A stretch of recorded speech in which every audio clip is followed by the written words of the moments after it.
बच्चों, आज हम द्वितीय वर्ष कला के प्रथम प्रश्न पत्र का अगला अध्याय तथ्यों के प्रकार एवं स्रोत का अध्ययन करेंगे। इस अध्याय से पहले हमने सामाजिक सर्वेक्षण, अनुसंधान आदि के बारे में अध्ययन किया था। अब हम इस चैप्टर में उन तथ्यों के बारे में अध्ययन करेंगे जिसके आधार पर हम अनुसंधान को पूरा करते हैं। किसी भी सर्वेक्षण, शोध या अनुसंधान के लिए सामग्री या तथ्यों का संकलन अत्यंत ही आवश्यक होता है। जब तक शोध विषय से संबंधित तथ्यों को निश्चित प्रविधियों को काम में लेते हुए एकत्रित नहीं किया जाएगा, तब तक शोध के आधार पर कोई निष्कर्ष नहीं निकाले जा सकते और ना ही किसी प्रकार के नियमों का ही प्रतिपादन किया जा सकता है। तथ्य संकलन शोध प्रक्रिया का एक महत्वपूर्ण चरण है, जिसके माध्यम से हम तथ्यों को एकत्रित करके अनुसंधान को पूरा करते हैं। शोध हेतु प्रयुक्त किए जाने वाले तथ्यों को अनुसंधानकर्ता मनमाने ढंग से एकत्रित नहीं करके विभिन्न उपकरणों एवं प्रविधियों की सहायता से संकलित करता है। वैज्ञानिक शोध के लिए इन तथ्यों का विश्वसनीय होना भी आवश्यक होता है और इस विश्वसनीयता को बनाए रखने के लिए शोधकर्ता वस्तुनिष्ठता के साथ तथ्यों को एकत्रित करता है। अतः इससे क्या स्पष्ट होता है कि शोध या अनुसंधान के लिए विश्वसनीय तथ्यों या सामग्री का होना नितांत आवश्यक होता है। सबसे पहले हम यह जान लें कि हम तथ्य किसे कहते हैं या तथ्य का क्या अर्थ है।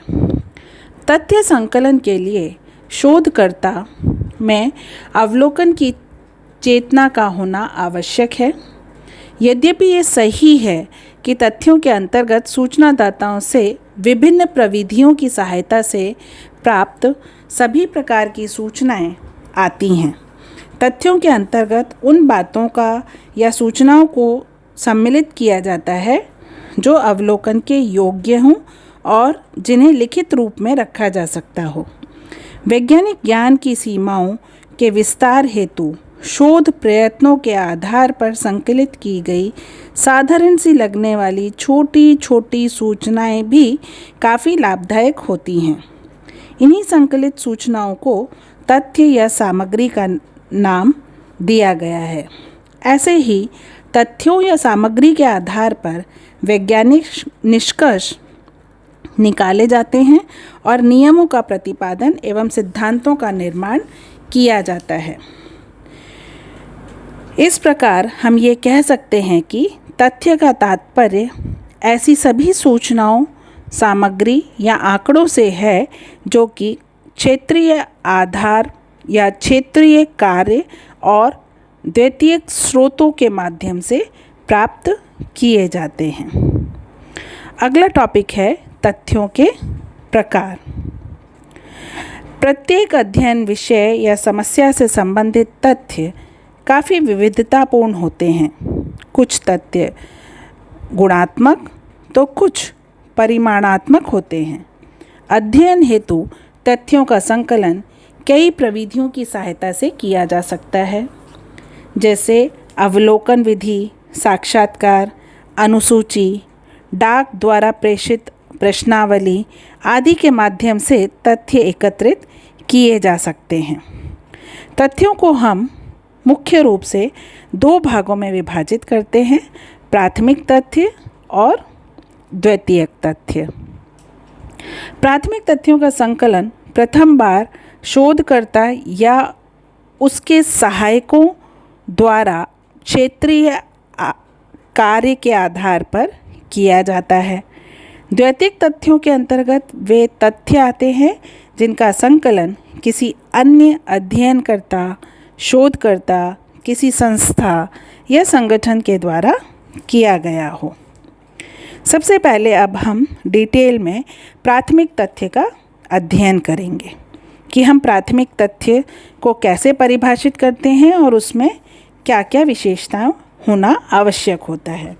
तो सबसे पहली विशेषता है, रॉबर्टसन और राइट ने सामाजिक तथ्यों को परिभाषित करते हुए लिखा है, प्राथमिक तथ्यों को परिभाषित करते हुए लिखा है कि वे तथ्य प्राथमिक होते हैं जिन्हें एक विशेष शोध समस्या को हल करने के लिए विशेष उद्देश्य हेतु संकलित किया गया है।